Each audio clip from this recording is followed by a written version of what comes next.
on this episode. It's gonna be a long ass episode. Yeah, what time do you 2 hours. Hey, this is Jonny Glenn. This is my golden hour. Smooth. Hey. No, not scratch that one. Nope, I told you. We just keep it rolling, bro.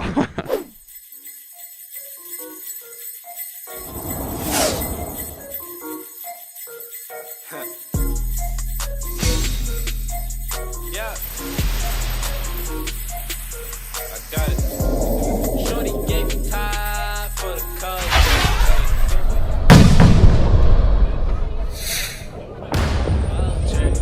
Had to wake 'em up like it's Folgers. Hey, had to wake 'em up like it's Folgers. Hey, shorty gave me time for the culture. Hey, your boyfriend the eye.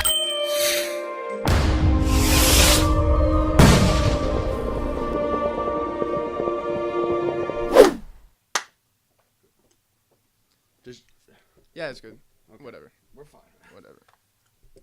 The one great thing about a podcast is that it's completely transparent.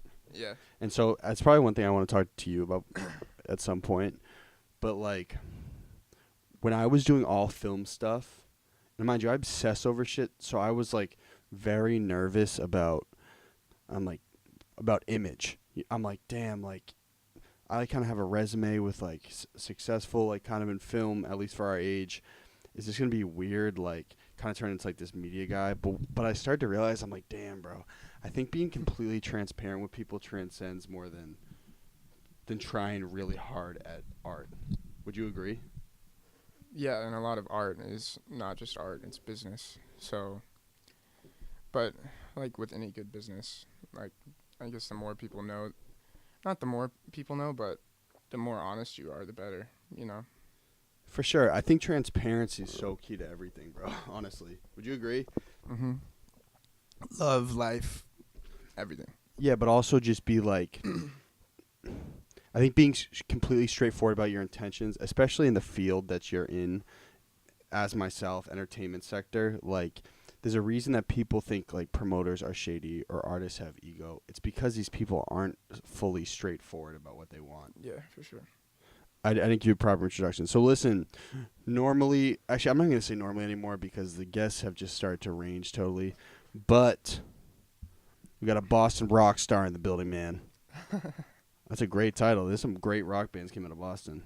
But I would call it pop rock. Would you concur? Yeah, I would say my voice leans to rock, but the songs are pop. Like white lightning. Yeah, so this is my guy Jonny Glenn. It's actually a very funny story. So I was throwing a launch party this summer for the concert we were throwing at the Middle East. And were you there the day we shot the commercial? Was that the day you were there? Yeah, it was the day you were doing promo. And we thought you were like breaking in or something. Oh, word. And we were like shooting like a thing at the bar, right? Yeah. Did you ever end up seeing it? No. It's actually pretty classic, bro. No bullshit. It's like hilarious. I had like my boy who was like the bartender, right? He was like, "You guys need to throw a launch party." But we I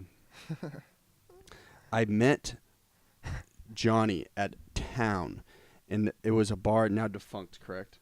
Yeah, no more. Yeah, he was working, and I'm gonna keep it a buck, bro. I thought you were like 36 the first time I met you. No bullshit. And he was like working at Town. He's like, "Yeah, what are you guys doing?" I was like, "Oh, well, I got a big show at the Middle East coming up, and we want to throw a launch party for it." Ended up being probably one of the worst business execution I've ever done.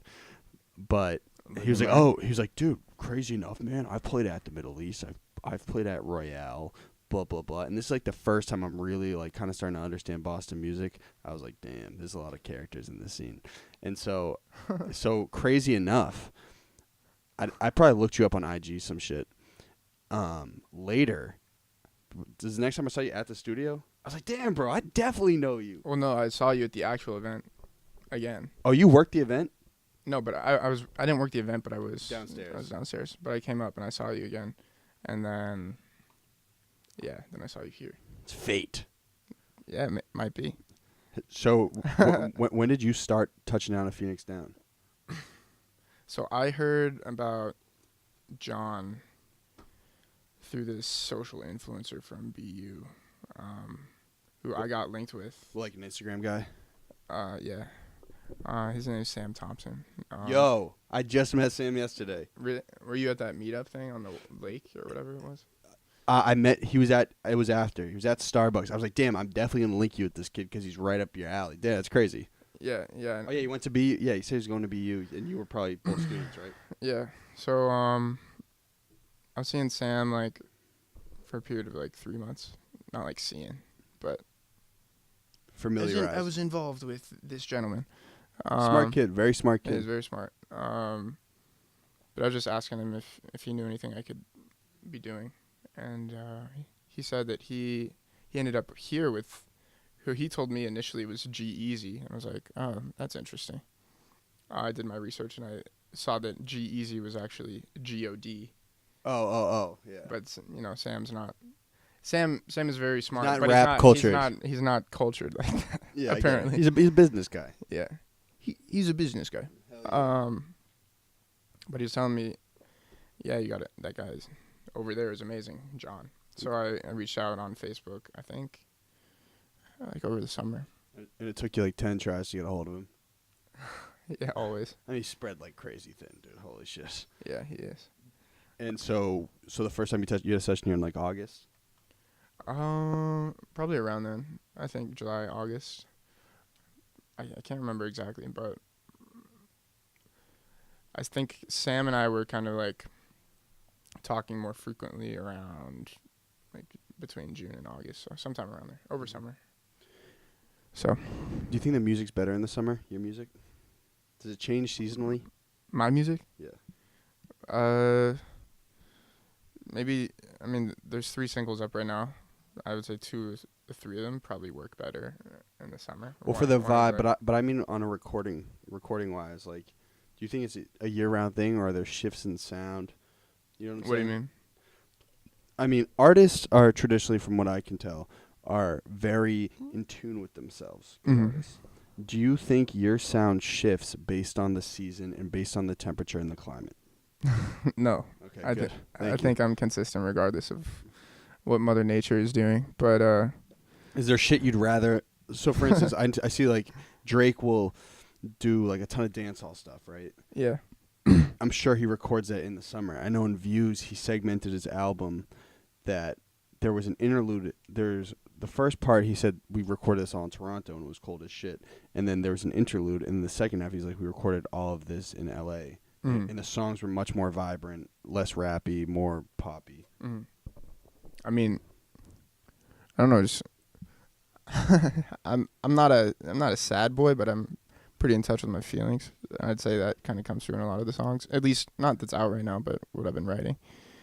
But I try to, you know, that kind of comes out naturally, the heartfelt stuff. So I kind of have to keep it focused to keep it more upbeat. But I mean, that doesn't really depend on the season. That's just kind of a general mentality, like keep stuff up and trying to keep people move. But whether that's summer or 5 degrees, you want to keep people moving. Absolutely. I know, but at a certain point, like your environment affects you and everything you do. You know what I'm saying? Mm-hmm. I think the winter in Boston is a great time to plan. Mm-hmm. You know what I'm saying? And then comes spring, which hibernation, as we had met about and talked about, spring and summer, and even actually I think fall is the best time for it. The blossom. Time to execute. Mm-hmm. You feel me? Which is what's happening now. You're planning. Yeah. Yeah, absolutely. And you've heard some new songs, so. Yeah. Wait. So is that White Lightning song? That's a go, right? Shining like a diamond. I see people watching. White Lightning. Yeah, that's a go. Word. That's a whoa. It's a go. Whoa. Whoa. That's what it's called. Whoa. Is that what it's called? Whoa. How do you spell whoa? WOAH. My guy. Period. That was Cap it. That was a little shtick of mine for a while. I'd say whoa or whoa.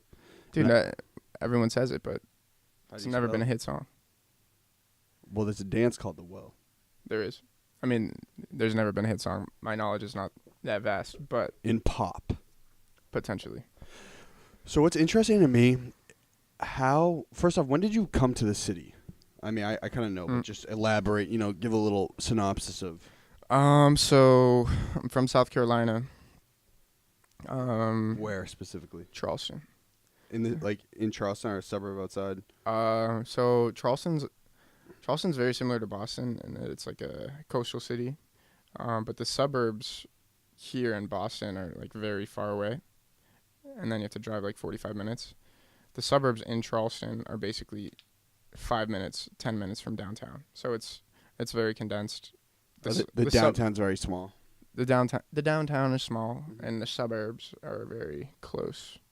So it's a little bit different. But yeah, I grew up there. My whole life I played soccer. Was in and out of music stuff. Music was a constant, but I was in and out of chorus, singing, drums, piano lessons. So those were the two kind of like extracurricular constants. And then I was a nerd. So basically I did that. Wait, you were like a psychotic student? Yeah. So a psycho. So what type of what kind of demographic was your town? Like, were you like white suburb type shit? Charleston is very affluent. 50-50. Oh, is it? Yeah. It's very white and black. It's not really Spanish, Asian. I mean, there's definitely Hispanic people as well. But I mean, maybe just being in the South, it seemed as if that were kind of the focus, of 50-50. But I mean, it is a Confederate state. It is a Confederate state. That it is. Why do you think I'm here? So yeah. Was you grew up in like a nice town type shit? Yeah, I mean, it was nice enough.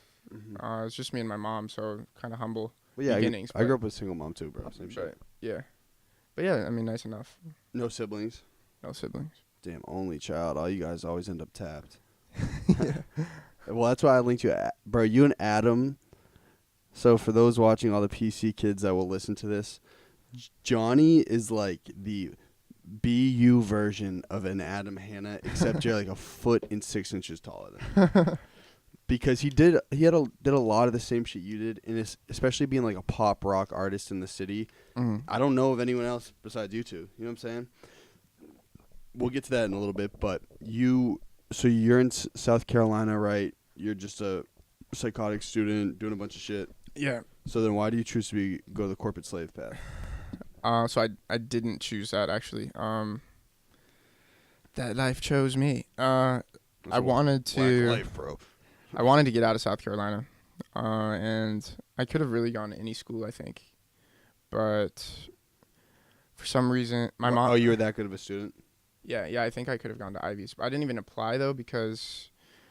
Bread? Well, no, not bread. I was willing to dish the bread, and butter the bread. But my mom lived in Scituate for like a couple years in her childhood. How old's your mom? 57. Wow. All right, we'll talk about something after this. She's turning 57 this year.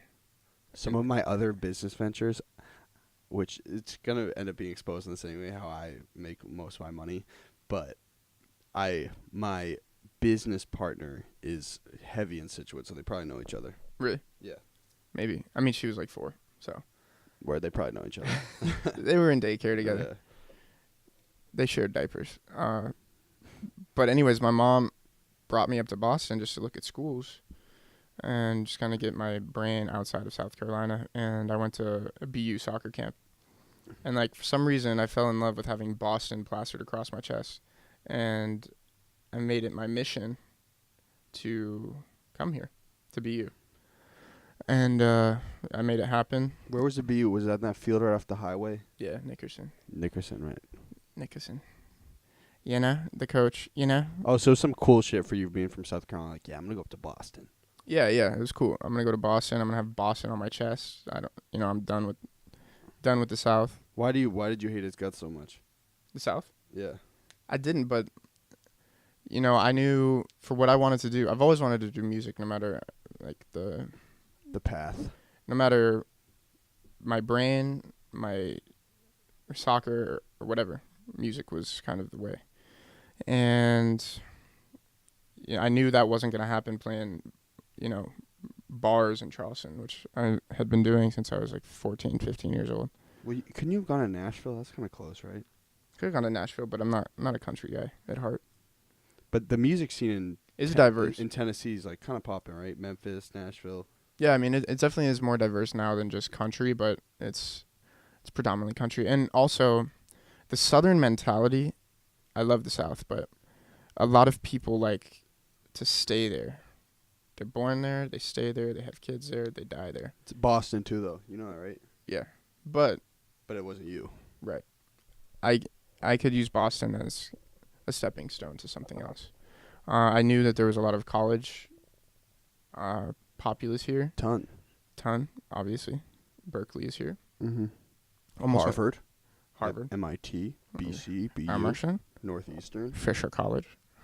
Don't forget Bay State College. Emmanuel. Bay State actually has a great Bates. audio. They have a great audio engineer program. Yeah. There's a kid. There's a producer. His name's T. Wayne the Kid. He's been here. He's been up here a couple times. Twain. Do you know? Are you Twain? familiar? Does he go by Twain? I don't know. That's how his Instagram's stylized. Twain. Twain. He's a good kid. Twain. But yeah, he was saying the same thing. But the story. Continue. Sorry. Yeah. So, anyways, I came up to the school. I was gonna apply to Berklee actually, but the more I thought about it, the more I didn't want a music degree. And I knew, for some reason, again, I fell in love with I knew I could play soccer at BU and leverage that to expand me as a man. Oh, you were that nice? I'm a pretty nice kid. No, I mean you were nice. Oh, you were on the BU soccer team? Yeah. Damn, really? Yeah. Wow. So D1, right? Yeah. Damn, so you were kind of like a high school fucking. Yeah, but I mean do it all. Yeah, but then you get to school and you're like, oh shit, there's like people that are actual soccer players that make me look like shit. Even though I was running over kids in South Carolina, I came up here and I was the youngest person on the team. Played we were Patriot League, so we played like Colgate, Bucknell, Lafayette. Yeah, we played Harvard. Who else? Played UConn, who was like top 10 at the time. I actually, what was weird, I was gonna go to Clemson, who I think within the past 5 years, I don't know if they won a national championship, but if they were definitely like within the semifinals or the championship of the tournament multiple years in a row. They've been top 10 for like the past 5-6 years. And I went to Clemson soccer camp, fell in love with their coach. He used to come, we talk all the time. And, I'm sure they're big. Yeah, they're big. And, I was gonna go there, but something happened with his family that he had to step down from like being the head assistant coach. And he became the head coach of this other school in South Carolina called Anderson. That's what it was. It's very small. Small school, yeah. And it was D2. But I went and visited him. I was going to go to Clemson. I didn't want to go to Clemson, but I was locked on him. Mm-hmm. He was just a great person. His name's John Murphy. You guys meshed. We meshed. And anyways, he became the head coach there. But I could not see myself going to school on like a 1950s fairground. So I ditched the Clemson, the South Carolina idea, came to BU. And then he's actually from, what's that city called? North, east, southwest? I think north. Lowell. Quincy. That is not north. That is south. Okay, he's from Quincy. And he came back up after a year or two at Anderson. He became the associate head coach at BC. Oh, so you've seen him since. So it was really weird. While I was freshman and sophomore at BU games, I would see him. And it became, it was going to be him and I at Clemson. We split our separate ways, and then we became reconnected. We became enemies. Yeah, I mean, the BU-BC rivals deep. Yeah. So I thought that was really weird. And then he ended up back in Georgia. Now he was only in BC for like 2 or 3 years. But he definitely, he put in a good word for me to get into BU. But anyways, so back to the story of music. I came to BU, and I was the youngest person on the team. Started working my ass off. Only freshman? 17. I mean, there's like 26-year-olds. Grad students and shit. Grad students. Yeah. And then the foreign kids come at age 21. Oh, really? As freshmen. So, and then they get a redshirt year. By the time they're seniors, they're 26 or 27. Mm-hmm. It's just weird. A senior. A lot of seniors that are normal age are like 20, 21. So, it was just kind of a weird dynamic. Were you always a big dude, though? Yeah. So, it was fun. Like, all these old kids would get pissed off because, like, a 17-year-old was marking them and, like, stealing the ball from them. It was pretty funny. And you were a physical specimen. Not when I first got here. Did you play stopper? I played... So, my whole life I played up top, but then here I played center back. So, that'd be... center back, defense. Yeah, that's what I'm saying. Was it a diamond formation in the back? Flat. Oh, flat 4, right? Yeah. 4-4-2. 4-4-2. Or 3-5-2. Switch it up. 3-5-2 is a lot of pressure on the center back, though. If you mess up, you're screwed. Yeah, you're fucked. But anyways, I got hurt my freshman year. And even though I was playing and, like, I was about to start by my sophomore year, I got hurt. And... What'd you hurt? My foot.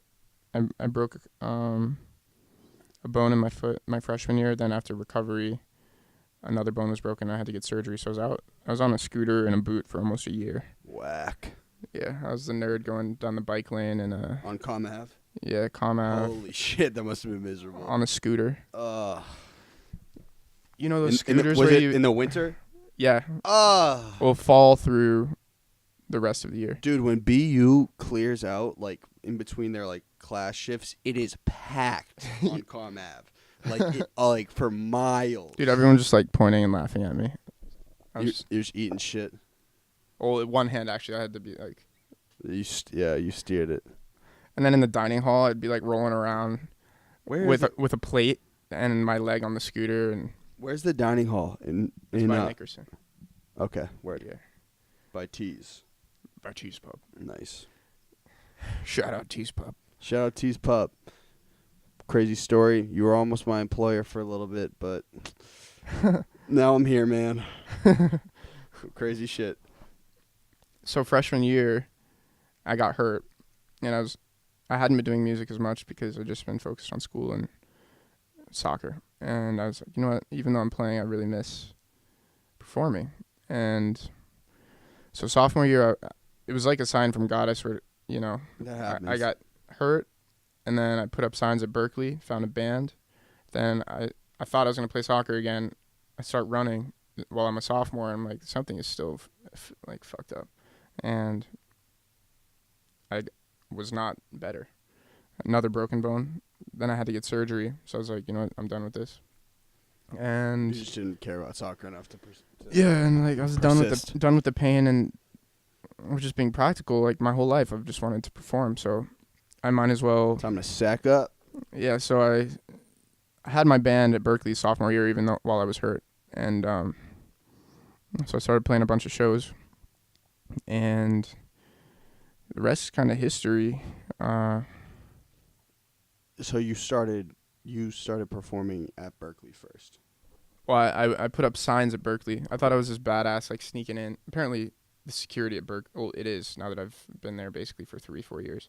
But the security at Berklee is a joke. But when I first went there, I thought I was a hardo. Like, what were you seeing in academic buildings and shit? What? You were like going in and out of academic buildings. Yeah, like putting up bulletin boards, and I thought I was like a badass. But yeah. Looking back, that probably wasn't the most effective marketing. Probably not. Probably should have said the DM, bro. I found a guitarist, but Word. yeah. Social media was not my strong suit back then. Well, nor is it now. Who knows, man? I don't even know if it's mine. I just do it a lot. Yeah. I don't know. So what? You start gigging with some dudes in the city? Yeah. Where? So that was more like school-oriented stuff. Northeastern, BU. We did. What, at like events on campus? Mm-hmm. Word. And the band was called Spoonface. Shout out Spoonface. Spoonface. You still link with those dudes? No, actually. One move, he dropped out, of course. Like everyone at Berklee. The drummer, I think, got into like a little of the yippity. A little of the yip. and my roommate. Well, the guitarist became my best friend, but then he became my roommate, and now he's no longer in Boston. So you can understand how that went. So typical Tough falling out. typical sitch. But yeah, through those first 3 guys, I was able to meet a network of 200 people. So Berklee basically became my livelihood while I went to school. And I switched from pre-med to finance because I knew I could just finance. It would be easy. I didn't have to actually study for finance, You can't go through pre-med without studying. Yeah. Which I found out I had I had a C for my first time in my life in biology my freshman year, and I was like, what am I doing? I don't want to do this. So then I coasted on my scooter into the business school. Yeah. Showed them how we rolled. Important though. I mean, show them how you roll. What I think, me being in a business school too, you just kind of learn the type of people who business is. It's very interesting because I'm really good at it, and I never really thought I'd be good at it, but it's just very humble. I'm very good at it. To be honest, bro. But the thing is, it was never my mission to be good at it. Yeah. It's just business is just all psychology, bro. You know what I'm saying? It's all talking to people. Yeah. You got to know your numbers somewhat, but if you can talk to someone, that's all it is. Yeah, literally, it's just an exchange more than anything. Yeah. So, you're at school, right? Right. You hate school's guts. You're performing. Mm-hmm. Are these big shows? The sophomore year, no. And then I rebranded to be Johnny Glenn, not Spoonface. And I realized I could sell me. Fuck Spoonface. Yeah. Yeah. I realized. Yeah, you want to do your own thing. I feel you. Yeah. You know how it goes. Not really, but we'll keep it moving. Yeah. So. But I was still playing with the same guys, or same guitarist. And then I found a whole new band. And became Johnny Glenn and started playing big shows. Okay, so, yeah, slow down, though. So, you brand yourself at what point? So, the crowds that were coming over were all Berklee kids or a lot of BU kids? So, at the beginning, actually, it wasn't. So, there was Spoonface through sophomore year. First half of, me as a junior was... So, I also taught myself guitar in high school, and the first half was kind of me writing and figuring out the sound that I thought I wanted at the time, which was more pop than the rock stuff that I had been doing. And I think so the first half of junior year I was playing writing, but playing open mics and stuff. And then second half junior year I started just kind of anything you could do. Yeah, second half junior year I started hitting attacking sororities, and that's how I started to build the following for real. And I would go to sorority meetings, so I'd walk into a room of 100 to 200 girls And play guitar once a week, and just play the guitar, play 3 songs, and be like, everyone liked my page. And that's that hustle. Yeah, I knew it about Johnny when I first met him. He's a hustler. White boy hustlers unite. Unite. And ignite. Yeah. And that's how it really, from that point on, people at BU, because girls talk. Oh, for sure. So and if you get girls to your show, dude's going to come. Exactly. And if you get girls to your show, more girls are going to come. So, unless the school is extremely cliquey, which BU kind of is. So, in relation, not really. BU is the most insane school of all time. What? Mind you, I have access to a building over there. Sometimes I go. Which one? I don't want to say too much about it because it's a hideout, but there's a loophole at BU that I have access to. And what is bro, I've never seen a school more diverse in my life. Oh yeah, no, it's crazy. Ton of Asian people, ton of Indian people, ton of Spanish people, ton of white people. Dude, and coming from where I'm from, I love that, You probably yeah. Dude, my classes were 80% Asian, which I love, In finance? Yeah. Wow. Maybe not 80, but between 60 and 80. Yeah, there's a huge Asian population, but there's also a ton of white kids. There's a sector of the school, which I think you probably say more on it, sector of the school that is kind of like traditional college, like frats, sororities. Yeah, for sure. And then you're also in Boston. Yeah, so you don't have to take part in that, which I liked. Yeah. You know, there's always something to do that wasn't that. Oh, you were never into it? Yeah, I was in a frat. Yeah. Look at me. You should do a music frat. That would have been hard, bro. Legacy. Yeah. And I don't know, it was just a very interesting school. I visited there when I was trying to go to school. I'll introduce you to my buddy KPT, but mind you, my dad lives in Cambridge, so I wasn't too far.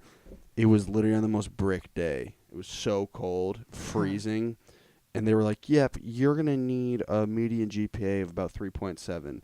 I was like, "I will see you later." Did it interview you? Yeah. Oh, really? Wow. I don't even remember. Wow, you were finessing with great grades? Yeah. I was not. That's okay. Except I did have roughly, I believe, a 2150 on my SATs. That's better than I was, so. But I got extra time. Oh. Because I'm off the walls. So you're at BU, right? You're a good guy. And you're throwing shows.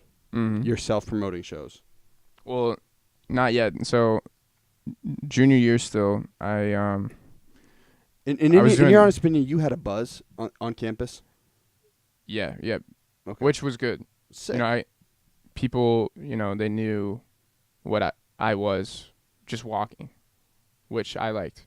Hard. Same shit with me at college. Yeah. Bro. Same shit. Yeah, they knew what I was about without having to ask my name and ask me what I did. So that was good. And that was without like a big social media push too. So just word of mouth and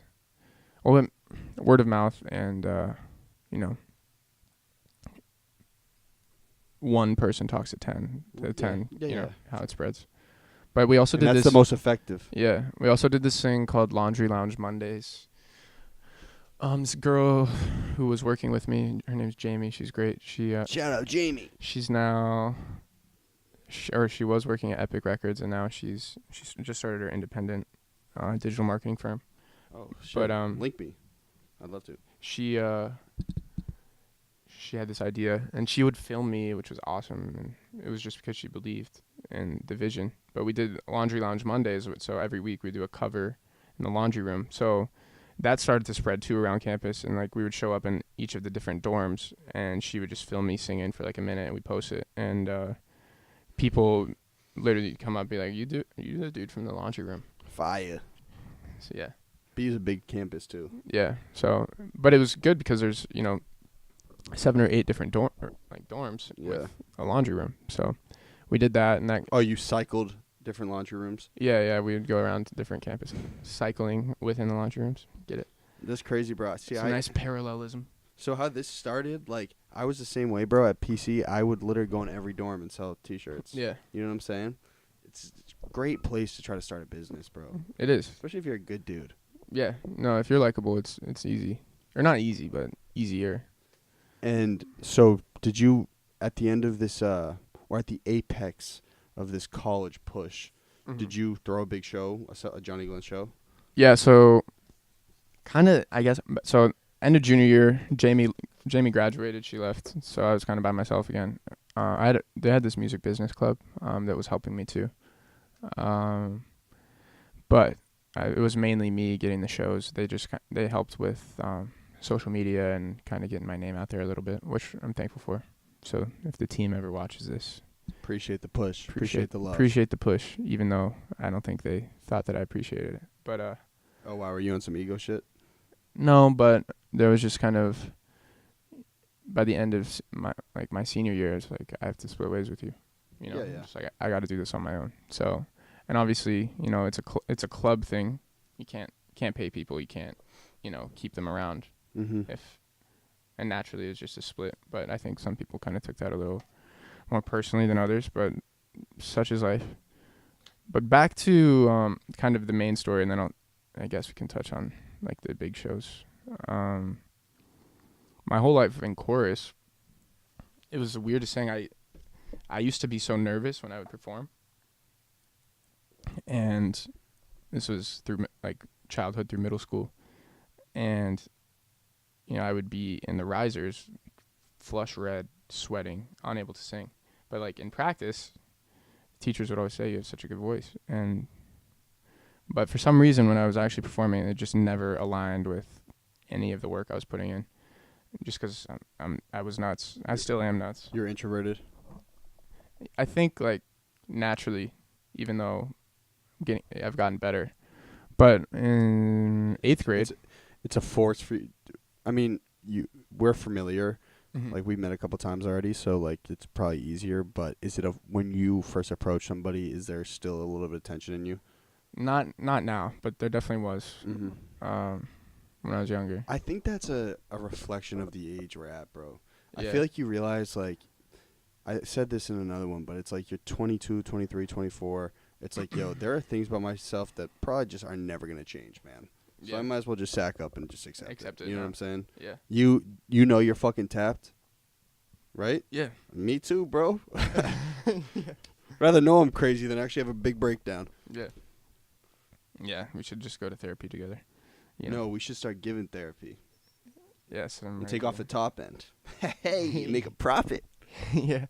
Sit him right there. I don't know, because then the tripod would get fucked up. But okay, so you're nervous in chorus. Continue. But I had a solo in 8th grade, and this kind of ties back into what I chased, like, just so it makes sense with like why I'm doing this. I don't think I explained this properly. I had a solo. It was my last chorus performance because we didn't have it in high school, and it was in front of like I think it was like 800,000 people. It was like the big school assembly type thing. Yeah, but it was like the parents. It was a big thing, and I'd step out and I did it, and I felt the most powerful I've felt in my entire life up to that point. And like adrenaline, I stepped back into the risers, no sweat, no nothing, like as calm. What was the song?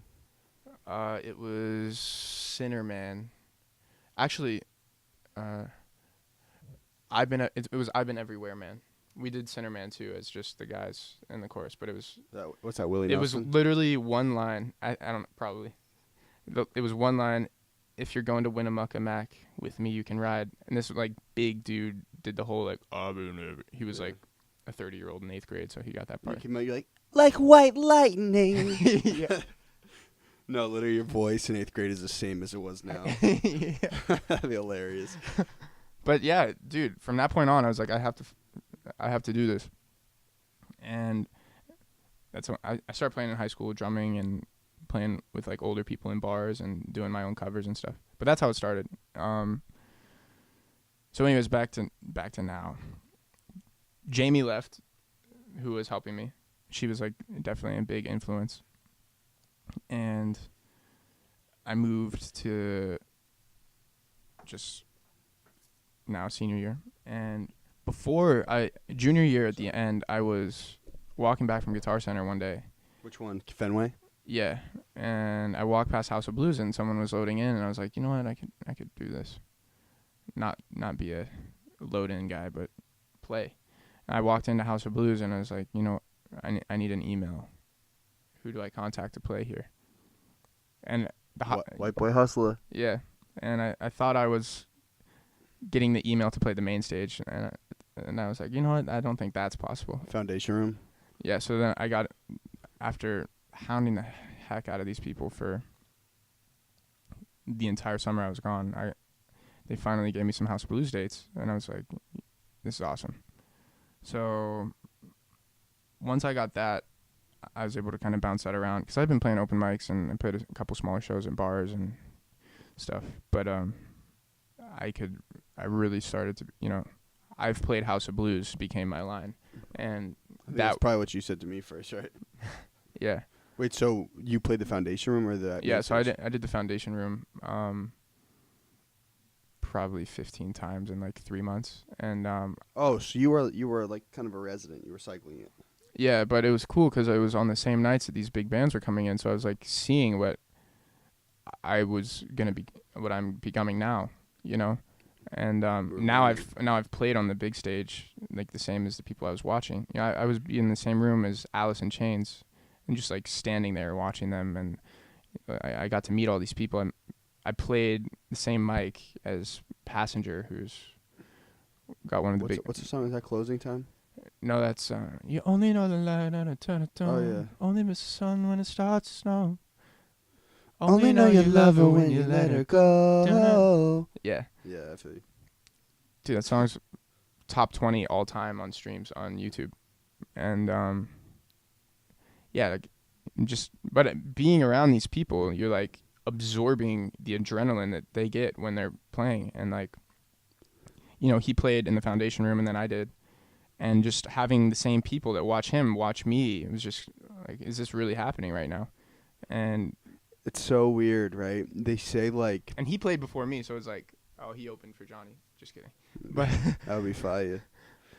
It's so weird, and it's so cliche. But I've started to realize, like, the more you actually do hang around successful people, the more you start catching wins, man. Yeah. You know?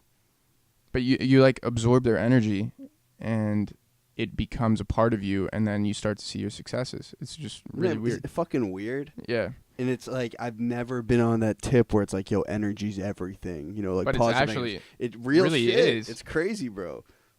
Dude, so this opportunity arose senior year at Royale. This was after I'd played like 3-4 shows at House of Blues. For reference, Royale's like a big club. It's on Tremont.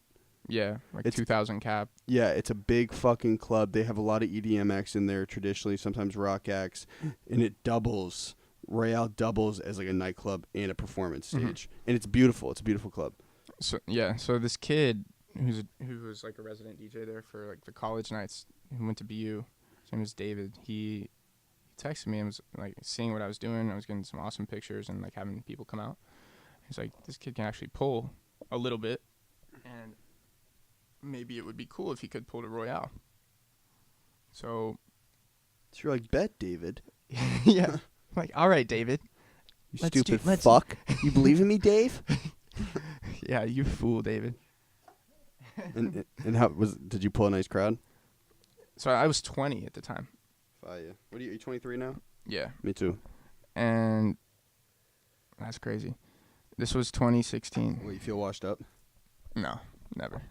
Yeah, don't lie to us, bro. I'm very ripe right now, ready to pop. Pause. Ready. And dude, I get there, and David goes in. I'm walking behind David, and this big ass dude, like 6'5", like pedophile looking dude with glasses, beady eyed. I won't name names because I don't want to get a defamation claim, but the guy says, "What's up, Jonny?" He's a promoter. Oh, yeah.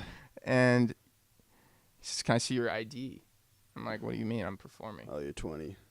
Like, I've been on the bill. I told, 200 people to come to this. They're coming. Like, they're coming. Why was you being a prick? I don't know. He's like, "I can't let you in. You're 20. And I'm looking at him like,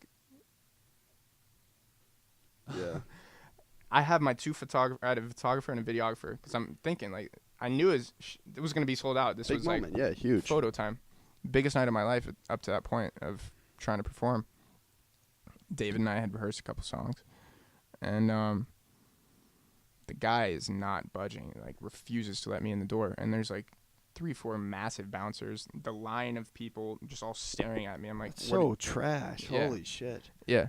So he just doesn't let me in, and I'm thinking I'm fucked. And he just says no. He says, "We'll get you something when you're 21." I'm like, dude, I'm not gonna be 21 for another 3 months. By that time, I'm not gonna talk to you because you're a jerk. And you had already marketed the show, like a Jonny Glenn show. Yes, I had just ticket sales. What? And I said, so if you had like Justin Bieber before he was, and he's like, no, I wouldn't let him in. I was looking at, Oh my god, you must have been fucking losing dude, it. I was pissed, and I kept trying. I was like talking to bouncers when he would go in. Then I saw him tell the bouncers, "Don't let this kid in, whatever you do." So then I'm sitting on the sidewalk, texting David, like, "What the F?" David's like, "Sorry, man." So I'm thinking I'm really screwed. But again, by the grace of God, these 3 men in suits come out and are standing on the sidewalk. One's like 60 years old. The other two are a little bit younger, probably in their 40s. And like, I just knew they were higher than he was. Yeah, they had more leverage. Yeah. And last chance. Otherwise, we're going home and I'm crying myself to sleep. And I'm going to have to explain to a lot of people why I'm not on the stage. I feel like you're about to cry right now, bro. Yeah. And I go up to them and I say, you know, if this guy will not let me in, I've been promoting this. This is the biggest night of my life. I'm not 21. I will admit that. But I've been working my ass off for this. Imagine if I was your son and you were dealing with this guy and I refused to go home. What would you do? And the old guy, I can't remember his name, the older guy, he was a part owner at Royale, said, "You're making me feel really bad, son." This is some movie shit. No, it is. Dude, my life is a movie. And the younger guy, they called you son? Oh, fuck. They look at each other, and Jameson, who became my friend, Jameson is great, brings me inside right past. Jameson's owner Royale. He's like the head booker. Oh, right, okay. I think he might be a part owner. Right. I slide right in, and past.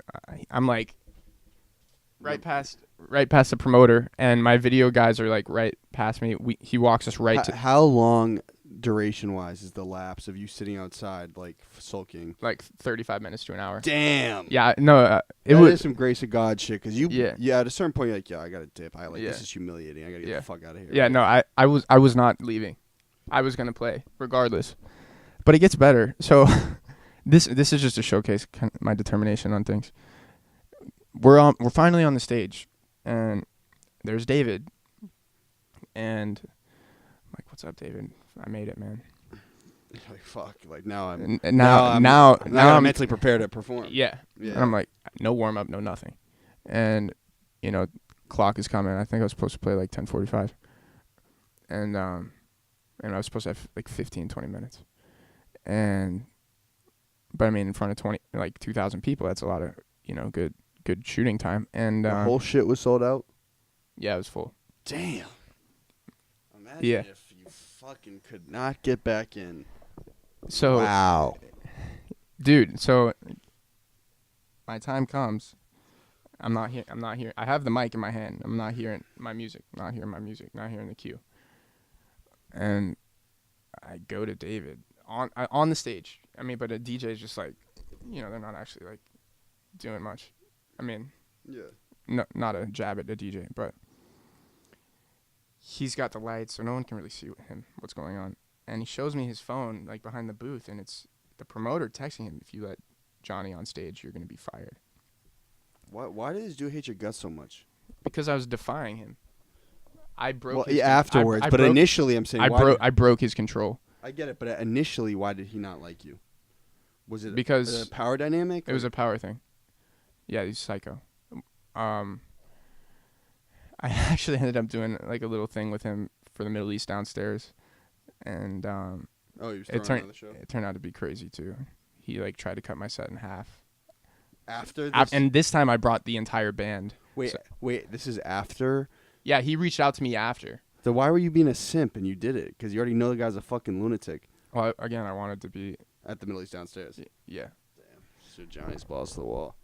So don't deal with crazy people. Yeah, no, that was the last time I messed with him. I thought it was going to change. And but anyway, so I grabbed David by the chest and I said, "Look, you're going to fucking play my song. You're going to play at least one of them." I said, "Is this the man that you are?" And this dude's cinematic. You're cinematic. This is with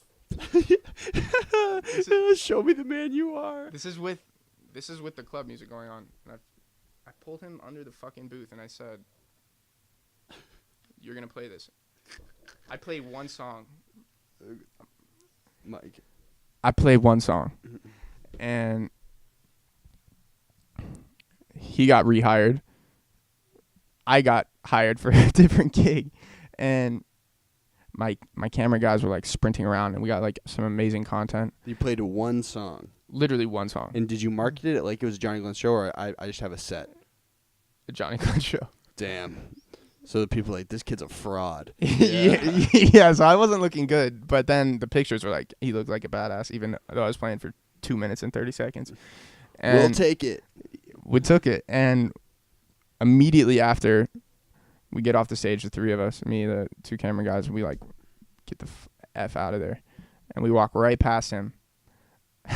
Kid, I'm gonna beat the fucking shit out of you. Yeah. What he say? Right home. He didn't say anything. You juked him, spin moved him. Yeah. And so you snagged Royale's gig. Yeah. Hey, wait, listen. Before we continue, I have to piss so bad. So I'm gonna hit this real quick, and I'm gonna hit that. But is the story done in summation? I want to make sure we don't leave anyone on a cliffhanger. That story's good. Okay. Sorry, this is wildly unprofessional of me, but as you can see, I had about 3 of these this morning. Right back, bro. Part two.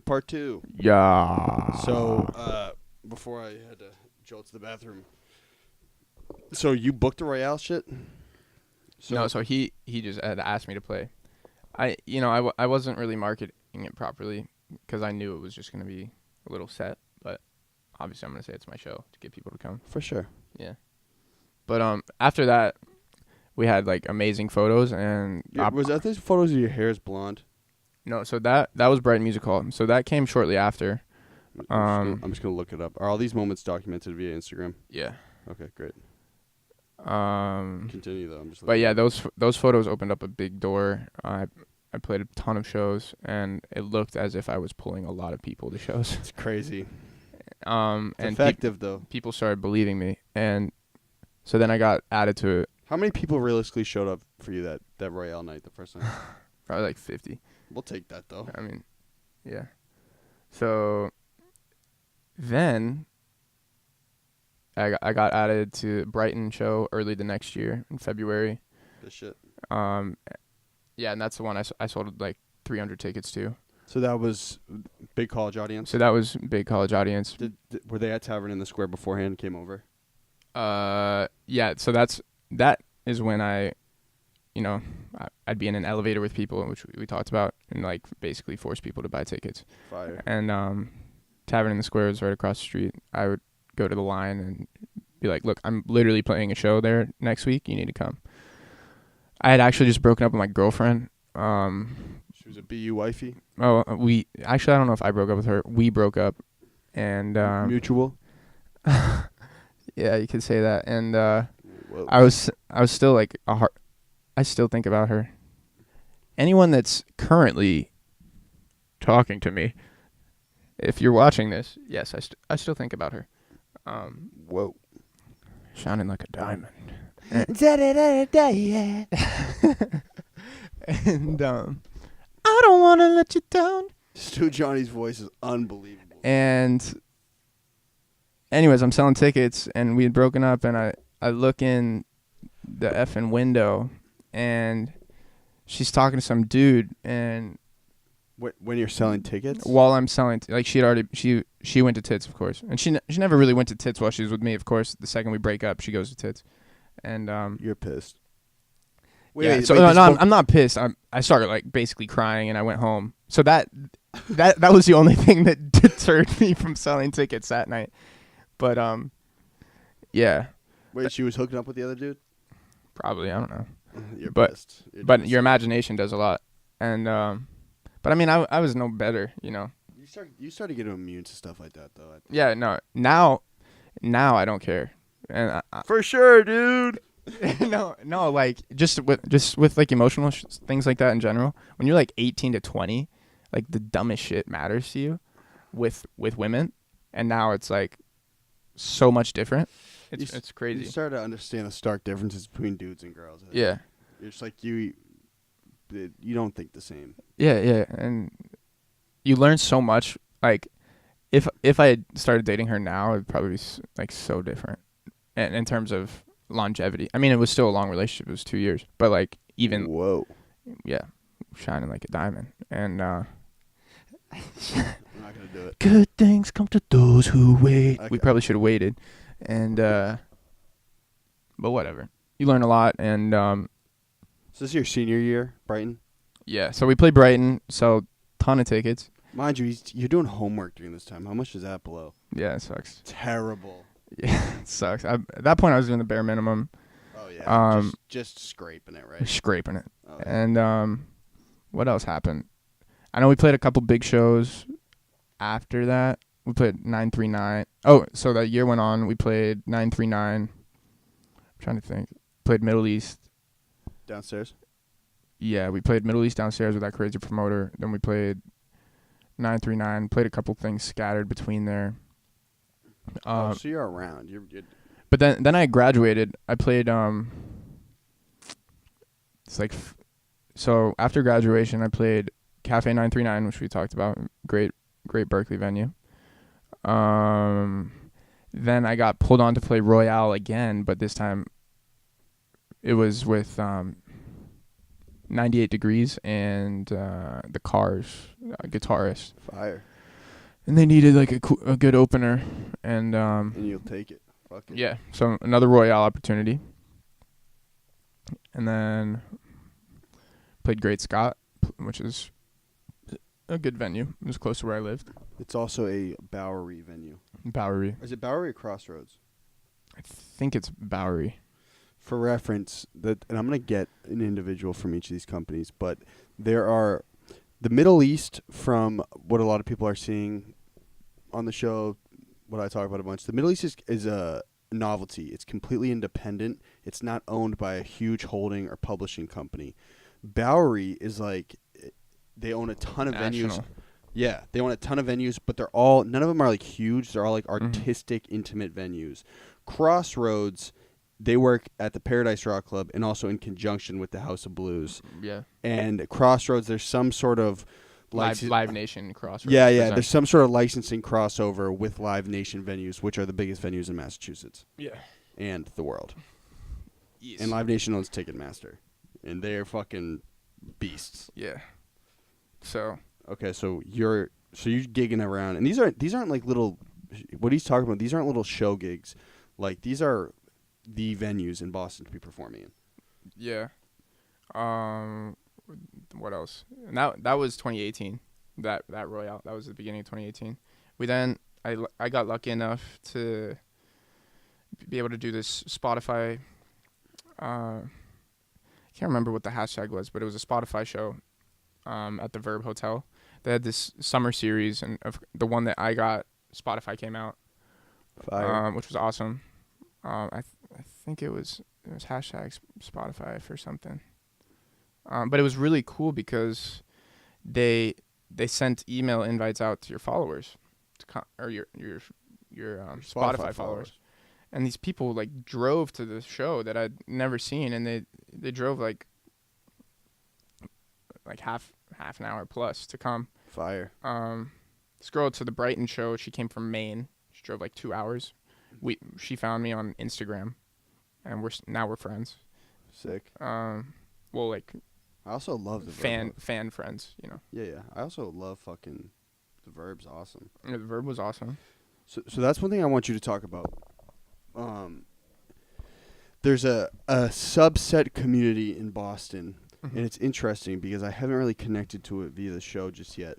But there's the Boston Music Awards community, and you performed at the Boston Music Awards. So it's totally disconnected from a lot of shit I've had up here. Right. Yeah. It's definitely less urban. That. And just also some of the businesses, you know, like I had like Gym 94.5 up here, all this shit, fucking entrepreneurs and stuff. It just seems like it's this like circle that's kind of unpenetrable. You know what I'm saying? Yeah. And that's no shade to anyone on it. Congrats everyone winning their awards and shit. It's sick. I was at the nomination party at Verb. How did you initially access this group of people? How did that happen? They reached out to me. And do you I don't know how they found me or anything. They said they have eyes. That's whatever that creepy. means. Do you think that's mainly because you build up a good rapport with venues in Boston? Yeah, and at that point, my social media was strong. You know, I basically played every venue that an independent artist can play in Boston without playing House of Blues main stage. You know, without playing like the Orpheum and like, you know, massive places. TD like Garden. Yeah. Again, Yeah, I basically played everywhere. At some point, bro, like, you blow up, right? You got to do an Aganis show. Oh. It's only right. Yeah. Yeah. They pull in big acts over there, too. They do. I think they had J Balvin or something. I know. Yeah, they did. I think No, they had Bad Bunny. Bad Bunny, yeah. Yeah, they had some big people. But yeah, I don't know. It's just, you know, after Spoonface, it was Johnny Glenn from like 2016 or, you know, 2015, second half brainstorming all the way to now. So it's been like 4 years of nonstop like grinding in Boston. And it's gotten to the point where it's probably time to expand. Just had the LA show after playing House of Blues. And but yeah, I think you just have to like keep going. With everything, bro. Yeah, you know? but people don't, you know. But you can recognize it from miles away, right? The people that don't. I noticed. Well, that was another interesting thing for me. I don't think I noticed initially because I met you at town, but Yeah. at what? Oh wait, we didn't even answer the question about the Boston Music Awards. Yeah. I just want to touch back to on penetrate the BMAs. Well, you know, it's the show, like, big ups to developing a relevant award show in Boston. They sold 2,500 tickets to that. Yeah, it's crazy. Huge ups. Like, holy shit. Thank you for, especially the music market. Thank you for creating a relevant awards. Paul Armstrong. I've tried to reach him. I want to get him up here, bro. He also runs Vanyaland. Yes. Vanyaland wins Publication of the Year every year. That's just hilarious, bro. I do the same shit. But how they don't, there's a clique of artists, I want to say a circle of artists that are like pure, there's like a purity to their music. How do you think that crosses over to some of the other rappers and shit I have up here that, like, you know, they're making music, the city loves their music, but they're not necessarily, they don't have that sense of affluence. You know what I'm saying? I think they have to. So there is that clique of rappers that do have the affluence in Boston. There's Latrell. There's Michael Christmas. Oompa. So I try to link Oompa too. Yeah. You understand what I'm saying, right? Yeah. No, I totally do. I don't know. Stiz. Yeah. I don't really know, honestly, how you know the guys are in and out of here, if they should desire, can get in to that. I'm not sure. Weird bind. But I think, you know, you have to walk into places and command to start playing. Whether you're a rapper, a country guy, rock guy, pop guy. Adam Hanna, listen. Yeah. No bullshit. You have to demand to play. Have you ever played Lansdowne Pub? No. But Fire. I mean, you have to play 3 hours of covers, but yeah. At least you're playing though. You're playing in front of people. 500 drunk people. Yeah, we'll take it, bro. Yeah. And you're getting paid to do it. Yeah.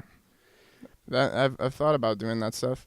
I did the covers for so long. It was like pain, you know. I was doing House of Blues and like before then.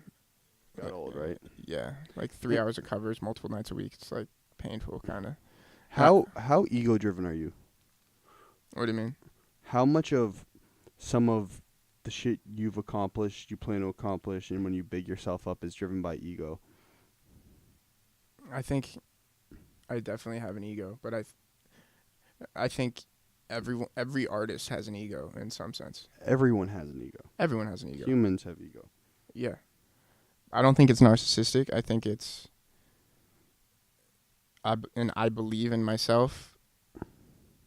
I believe in myself so much that this is why I'm on this planet, that I am going to accomplish whatever it is in my mind that I'm going to accomplish musically. Which is why, you know, I'm willing to invest in myself so much. You know, I work my ass off and I pay my ass off to like get things going. And yeah, that people would look at me like, "Oh, you put in X dollars as a 22, 23-year-old," and they look at me like, "You also have student debt. I also, you know, I gotta." Whack. Yeah, but I think it's a self-belief that I know this is what I'm meant to do. And that's stronger than most of the thoughts in your brain. All the thoughts in my brain. I feel the same way, honestly. Yeah. That's nurtured over time, though. You feel me? Yeah.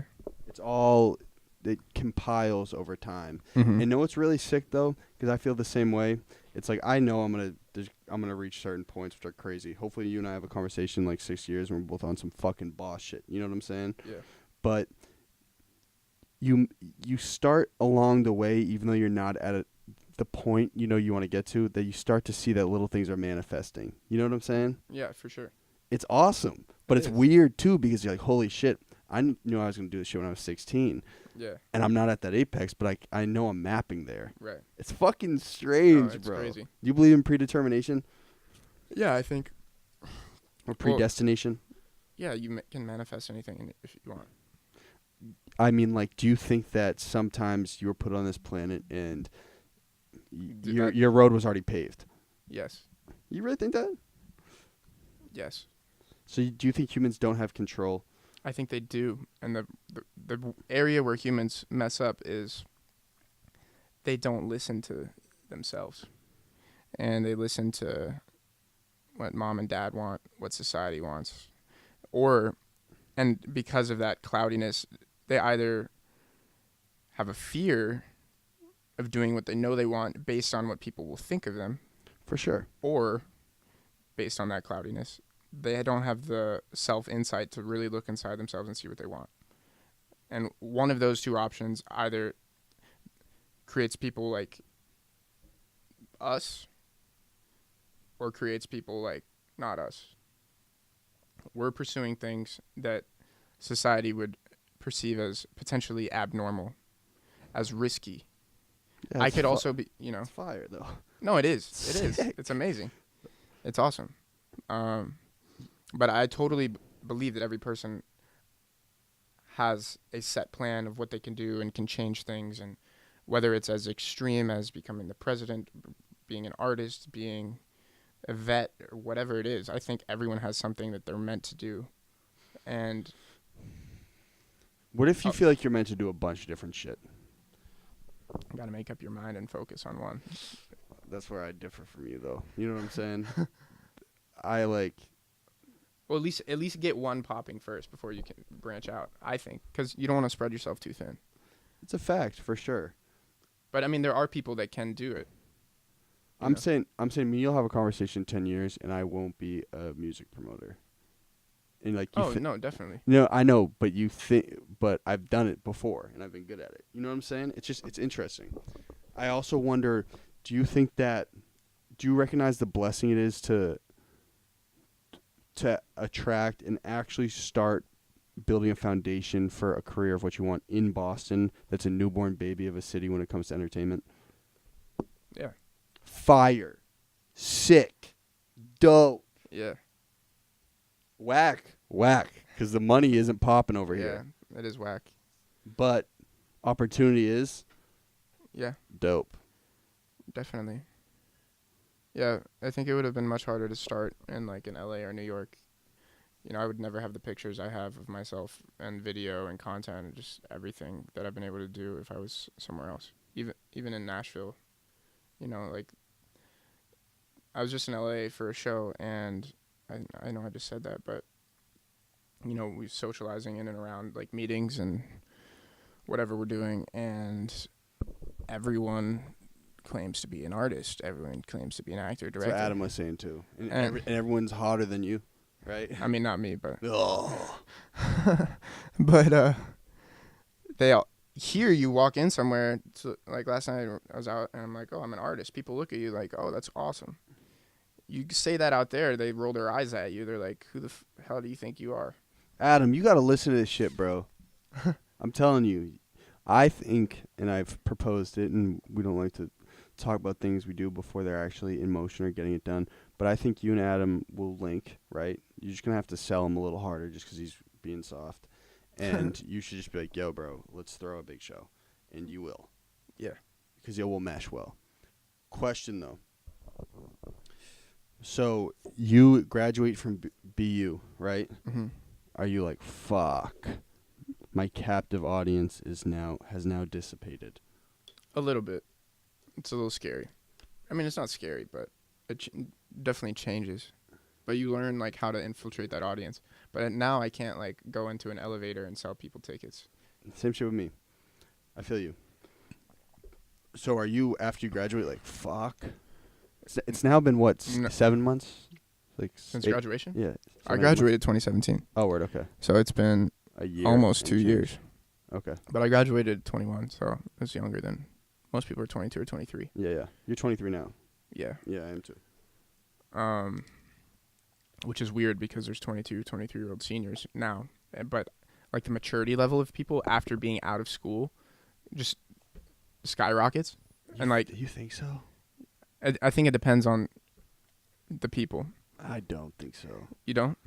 I think I've seen a lot of PC kids recently. I think everyone's I think everyone's more tapped. Really? I think insecurity is at its like highest for kids. Seriously? Yeah, because it's like, okay, That's fuck. That's scary. Well, you disagree? It's like, okay, there's a comfortability that comes with being at school, right? Yeah. Like, okay, you know what? I have a plan every day. This is what the school says is right. This is what my parents say are right. But shit, now I'm on my own. Well, dude, this is what's wrong with the world. People can't figure out what they want to do. If they had, I know what I'm going to do every effing day I wake up because I know what I meant to be.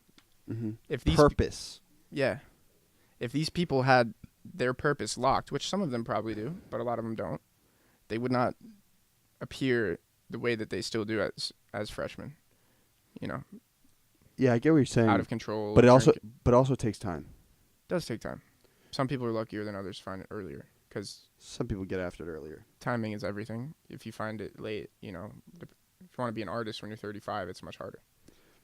Given the market. But the thing I'm realizing about life, and this sounds so profound, but bro, if you think positive, man, it just always works out, dude. It does. It does. And if you keep trying, I think persistence. the way that if these people want to break into, like, back to your question, which the Boston Music Awards scene is great.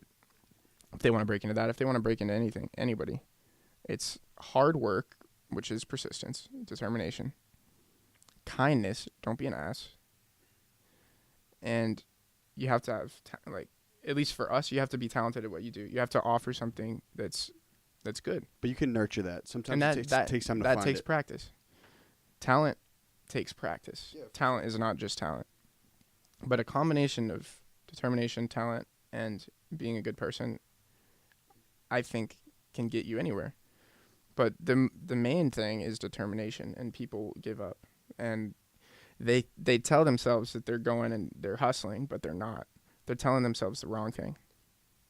And for whatever reason, when they sleep at night, they're thinking in their heads that I sound like Gary V right now. It's my guy, though. I fucking love Gary V, dude. Yeah.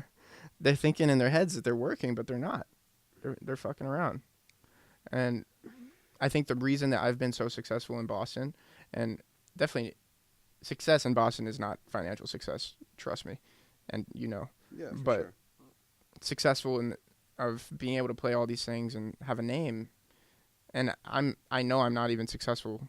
I'm not successful to where I want to be. I know, but when you talk, same thing when I talk about success, because clearly, from what I'm gathering, is something that you care deeply about. Because I do Right. too. I need it, man. Like, Right. it's like just natural ambition. But you're talking about the wins that you have under your belt based on the energy you've allotted for them. Exactly. Yes. Most of my wins have come from you don't say no. Back to that Royale story. There's many other stories like that. But I mean, I was raised that way. Like, my mom always says, you know, if you couldn't put the Legos together, I didn't do it for you. You figured it out. Mm-hmm. I don't remember that, but you know, you do it until you do it. And that happens young. So, I don't know. But I mean, obviously, if everyone can do that, but you just have to be honest with yourself and really do it. It's practice, though, too. Yeah. We'll have courage. That's hard. It's practice. Shit is hard, man. Yeah. I'm eternally blessed. because, and again, we're talking from the same perspective. Like, we're wildly successful. We're not. You know what I'm saying? We will be, but we're not. No, we're not at all. But you develop. We have momentum. Yeah, for sure. And you develop a certain mindset at a certain point. You know, that happens with nurture. But when I started doing YouTube videos, right, sketches, you probably have never seen any of them. But I had a pop-in YouTube page at PC, right? It took me 14 videos to have one. And mind you, I'm writing, directing, acting, editing, everything. Mm-hmm. It took me so much fucking heartache, man. I'll never forget it. Yeah. And mind you, I got addicted to Adderall, bro, because I can't sit down and edit. Like, you know me, I'm fucking tapped. I was totally introverted, couldn't talk to anyone, and mind you, at the same time, I'm putting out videos where I'm, like, wildly social and, like, being comedic. I will never, ever in my life take back all the losses, bro. Like, real shit. It makes you so appreciative. Yeah. Wouldn't you agree? Yeah. What was some losses that you've been taking? Like, dude, the social losses. Like, when I first went to school, I go out all the time or whatever. Not all the time, but you'd booze like a college kid. Yeah, and I mean, definitely less than most, but still enough. But like when I really started to, see that I could do this and make this my life and career, I was like, screw this other stuff. And my friends quit. I mean, they were supportive, but it wasn't the same. But naturally, I wasn't around. It's tough for college kids, though. It is, but it's tough to be the college kid that's different. Yeah, for sure. So I think that was like a social and friendship loss. But people understood what I had to do, but I felt slightly exiled. Yeah, I did too. Because, I mean, you choose what you want, and I chose what I want early. You made sacrifices, yeah. Yeah.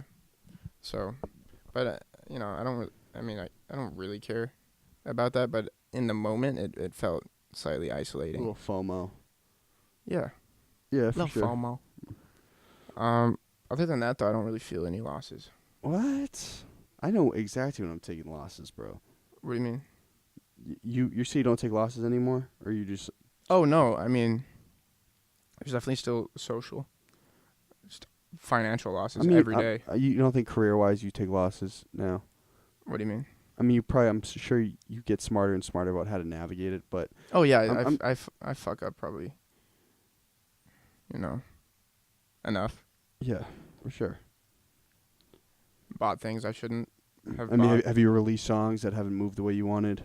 Yeah, and and now I'm to the point where I don't want to release anything without having a proper team set. So. But that's some shit I also want to talk about. How much of that is just totally rooted out of insecurity? Probably, well, not insecurity, because I know the songs are great. It's rooted out of, I need to start to make a financial return on these because I'm busting my ass putting a lot of investment into the songs. So it's like, it starts to become a business. Yeah. At least for now, because I'm running the business and I'm having to front the money. Have you LLC'd it yet? Yeah, I have my own LLC. Okay, so you can credit. Yeah. That's also, I know we've talked about this, but BU was good for. I met some people that helped me to start my own company so that I could have equity investors. Adam, listen. So basically convincing someone to invest in you as if, imagine if you had invested in Adele before she became Adele. It's like for sure. Investing in Apple at 0.0. I think it's, if every talented artist had business knowledge, you know what I'm saying? It's just so valuable, man. Yeah. It's just totally just. Dude, you walk into any room and you have 10x advantage over anyone else.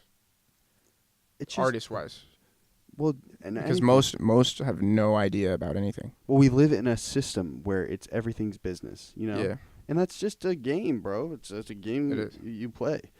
It's fun though. Yeah. It is. I fucking love it. It's a blast. But it's something you gotta learn, man. Yeah. 'Cause like that's how have you learned that your music can be great? And not even how have you learned, but your music can be great, but you have to know how to sell it. Dude, there's people that release music all the time that goes no. There's hit songs everywhere. What are your numbers? Your Spotify's your biggest following? Yeah. What do you get on average? Well, I have like 3 official singles and then remixes. The singles now have like, I mean, and again, this is nothing because I know what I'm capable of, but it's a start. Hey man, just tell me. It's okay. Like, I think my main one of the highest is like 450,000 streams. Staggering for Boston. 280,000 and then like 180. So what did you get deep on the playlists? Is that how you? So I had a. They're called Sun Pop LLC. They're like a consultant that was acting as manager and distributor for like 6-7 month period. They helped me with the first 2 songs, but then. What and so how do you do that? You just reach out to playlist curators, say, hey, listen. They do, yeah. They have relationships, but then I released Wasted by myself, and it's done 180,000 with no help. So I mean that's good. I mean, it's not. My fear is release a song and it gets like 50 plays. Has the negative or the less than 1,000 after like a day. That's. I get you. It's also weird. Views are weird, I think. Yeah. You know, it matters so much, but it's tough to get caught up in it, don't you think? Well, when you're putting $3,000 behind a song, it's pretty easy to get caught up in it. I feel you. Because if there was no financial risk, then you'd release everything. If it's good. Obviously. Yeah. But we don't release anything if it's not good. That's a fool's mistake. Which I learned that over this course. Like there's songs out now that are decent. While I was in BU, I was just releasing shit. I mean, not shit, but yeah, but you picked that up over time. Not fully professional productions. And you know, my voice has gotten. I've been going to voice lessons like a lunatic. Where Revere? Yeah, Revere. The guy. That's the same. I think Adam goes the same dude, bro. Mark Baxter. Yeah, it's the Aerosmith dude. Yeah. Yeah, you guys go say. How crazy is that? Yeah. You guys are just crossing paths now. Yeah, no, that guy's crazy. Said it helped a ton. It does. It's amazing. White lightning. Yo, deadass. When you release that, can I use that on some clips and shit? That shit's hard. Yeah. I gotta show it to Jack too. You gotta meet the dude who helps me run everything, my buddy. So, okay, what did I miss? I had some good points. Okay, so also mind you, Jonny also works.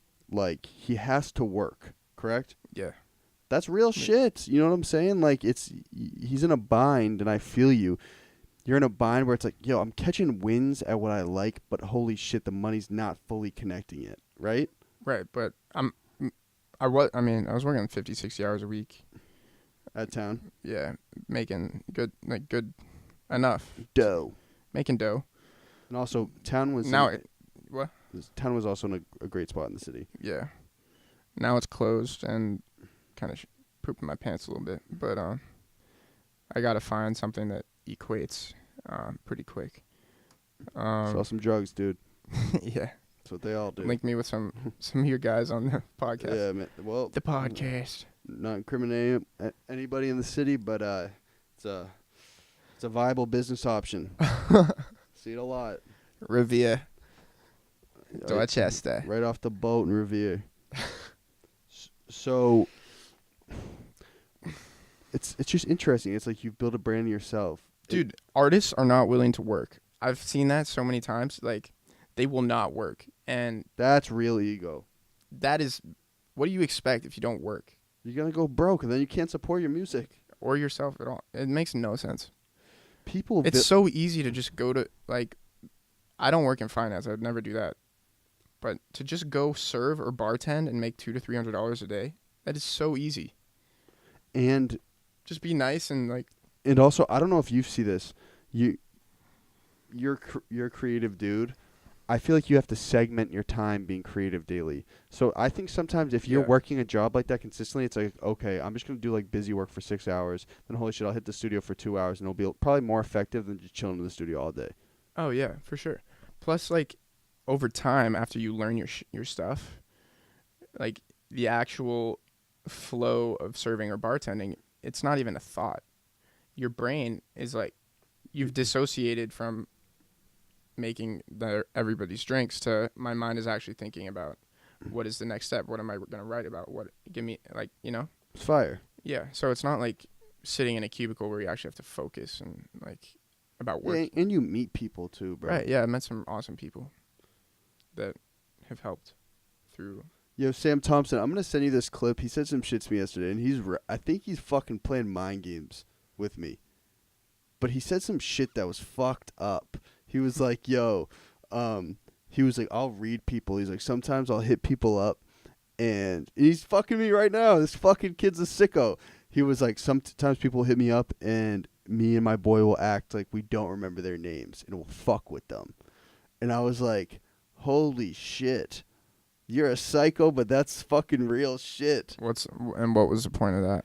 The point is, he's like, I occupy headspace in people. Mm. You know what I'm saying? And I'm thinking about, like, right, I'm talking about him right now, right? He's a smart fuck. So you guys linked at BU? Was there some bad business that I shouldn't discuss on air that happened, or you guys? No. Okay. Not at all. But the relevance is that it's my favorite thing in the city to just meet mad people. Mm. You met my one of my college buddies the other day. Oh yeah, Stevie. Classic character. There's you also have access to a certain scene in Boston that it's the venue scene that's different. You know what I'm saying? These kids, they come up here traditionally and they want to play the Middle East. You know what I'm saying? They don't have access to Royale or. Well, I didn't when I started. I feel you. What I'm saying is it's almost a different musical world in the city than what the circle that also frequents through here. Well, had I frequented here first, I'd probably be in the same circle. Not rap, but at least with exposure. But like my first couple, I played the Middle East corner, like that little. Who booked you, Lionel? Nah, her name was Alyssa Spector, I think. Oh yeah. Dude, I played the Middle East corner two, 3 times. I mean, that place, the stage is smaller than this table, and you got to fit a drum set and 2 other guys. No humility. What's right? that? How important is humility? It's very important, but there's a difference. You can't have shame. You should have humility. You can't have shame. You should be able to pick up a guitar, bring for everyone in here. Pick up a boombox and a mic and a backtrack and get your ass out on Newberry Street and start busking. I bust on Newberry Street. I made like Busked. Busked is the verb. B-U-S-K. Yeah. I made $200 in 2 hours playing my guitar on a portable speaker. That's hustle. That's that white boy hustle. Dude, people are not willing to do that. I'll still show up anywhere and give gear out. Dude, yeah. And it's fun, Yeah, man. it Like, is. fuck. Because it's an extension of you, you know? For sure. You're selling yourself, whether it's your shirt, my song, whatever. You know, and you shouldn't have shame about yourself. And if you believe in yourself enough, it's easy. For sure. We're also caught at an age, I don't know if you ever caught it at BU, but people are sometimes so deeply insecure that it can rub off on you. Do you feel that way? Or do you just feel like you're totally trapped in your own head? It did, and then I started to ignore everyone. I feel you. But energy's crazy, man. It's just like, dude, energy. Someone has to do a science on it. Dude, you can manifest anything you want. I totally believe that. But one thing I do believe now is that it's not going to happen the way you expected it. Right. But it will happen. For sure. If you it's all you think about and care about and obsess about. Like, this show has created so much opportunity for me in other shit. And it's because it's all I ever think about, right? Right. End goal. How private are you about your end goal? Pretty private? I mean, I think it's obvious. For sure. but the specificity of it. What do you mean? Like, I don't really like sharing my end goal because I don't want to share it. You know what I'm saying? I don't want other people to influence it, think about it. Oh, that's what he's up to. I'd rather just do it. Yeah. I mean, I don't share. I mean, what I'm assuming is you want to be one of the biggest artists in the world. Mm-hmm. Am I right? Yeah. Cool. I'm pretty smart. When I mean specificity, I mean like you want to be signed with Interscope Records, and you want. I don't care about. Yeah. Oh, would you go fully independent? Probably not. I think as pop, you need a label push, bro. Yeah. I think so too. I mean, there's a few that aren't that are very successful, but if you want global, it's beneficial for sure. For sure. So this is one thing we talked about, and I honestly think this would be fun to talk about. But at a certain point, you cycle Boston, right? You know the entertainment market is not fully there. It will be soon. Mm-hmm. So you'll probably dip out at a certain point. Yeah. And you want to create a resume that shows, hey, this kid has prowess. Mm-hmm. Let's give him a shot. Right. Which I think I have now. Like, yeah.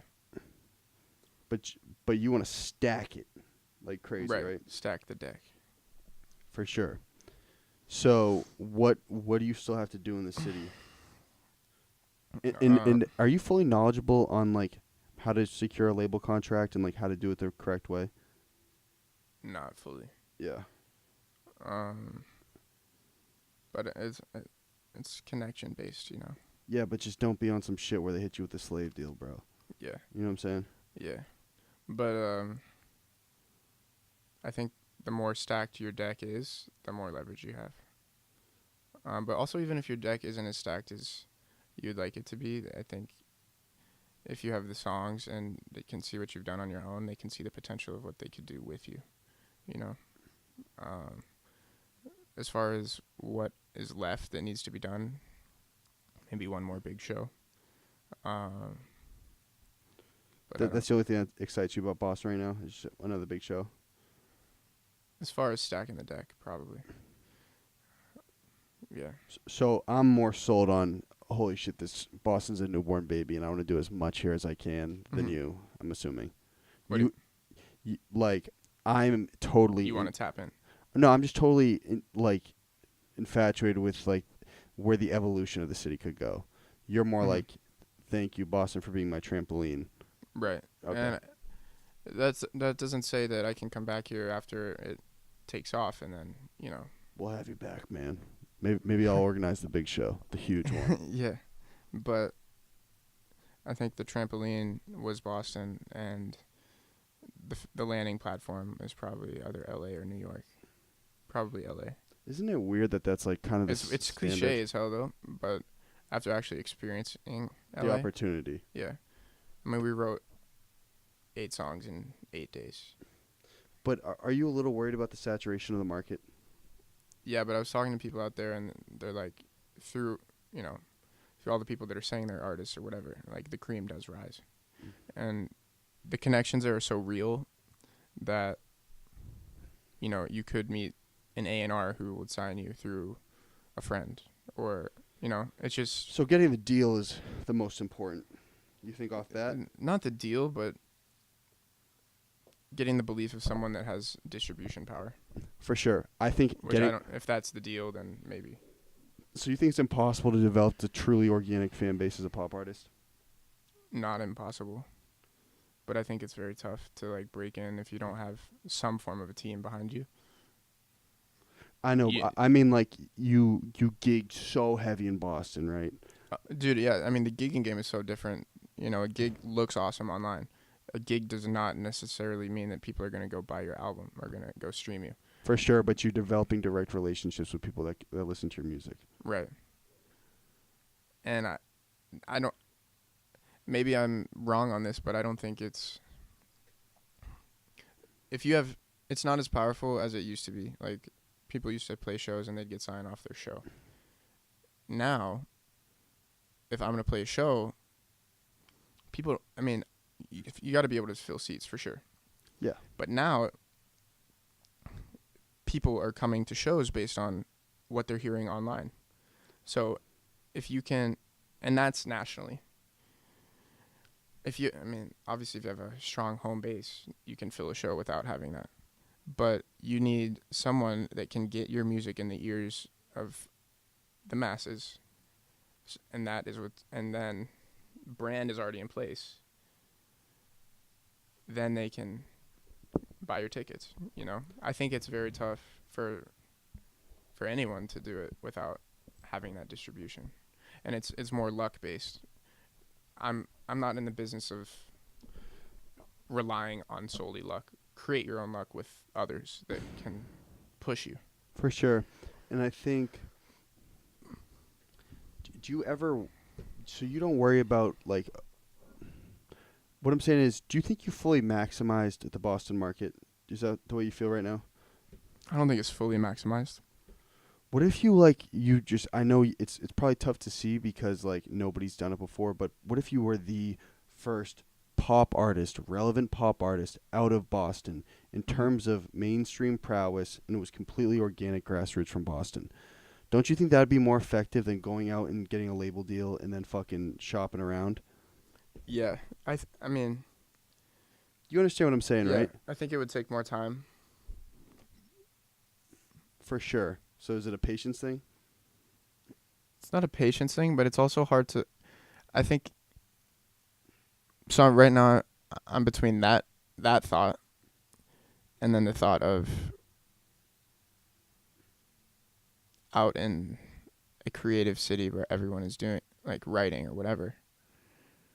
If I have a song, it's all about a hit song. Yeah. If you get a hit song, it's game over no matter where you are. So if I can stack my deck and get... So you're looking to pull the pieces together that will produce a hit song. If I can get a hit song in the ears of someone that matters, it's over. And that could happen like that. I think I have a hit song. Can I be honest with you, though, dude? You are one of few people that have come up here, and I say this a lot. It's not shitting on anyone, but you understand the importance of hustle. Mm-hmm. I now know, I'm like, damn. That's all that really matters at the end of the day. Yeah, it is. So does it really matter to go out there? And I'm not trying to dissuade you. No. You know? I think it does, because no matter how much hustle you have to have the goods too. The distribution. The song, the team. And currently that's not in Boston. I could, be with some people in Boston, be playing shows all the time. Fuck the show, though. I mean, make yourself as relevant as possible in the city. Right. And I mean, like, every financial head in Seaport knows who you are. Yeah. You feel me? I'm gonna take this fucking show to that point. Like, real shit. Fuck everyone, shit! But there's I just think, and I don't know, so I don't want to seem like I'm being, like, negative or pessimistic. Mm-hmm. But I just feel like you have more of an exposure opportunity in Boston. Right. Does that make sense? Yeah. So my hesitation is I am in with people that control the Boston music scene. Do I want to sign with them? It's a money thing. I get it, bro. I totally. No. Do I want to sign with them? As far as hustling shows in Boston, I think I'm currently leveraged that I could be playing the best shows in Boston every month, easily. And I could have taken that opportunity. But then I think the game has shifted now more so to distribution, which is why I haven't taken some of those things that have come my way, because the record of someone in Boston knowing, people at Spotify or anywhere that can push you, or being able to get distribution through a label, I don't think people here can do that. and maybe And to be honest, I trust what you say because I'm sure it's all you ever think about. yeah, but I don't know. I've You're thought still about, a little on the fence of it on it, right? yeah. I mean, I've thought about it, and I could be playing shows as my job, like, and playing my original music as my job. Do it, bro. Fucking do it. No, That's a blessing. Holy shit. No, I know, but I'm also thinking large scale, and I don't know if these people have the distribution power, and I think some of them spread themselves too thin. They have rosters that, buy into one person that you think is a god. Not a god, but There it is. The ego. The ego.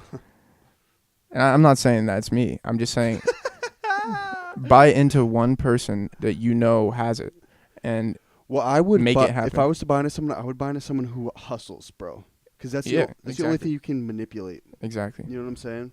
The only thing you can do on someone is you could work harder. That's pretty much it. Right. So I thought I was going to sign with someone in Boston, and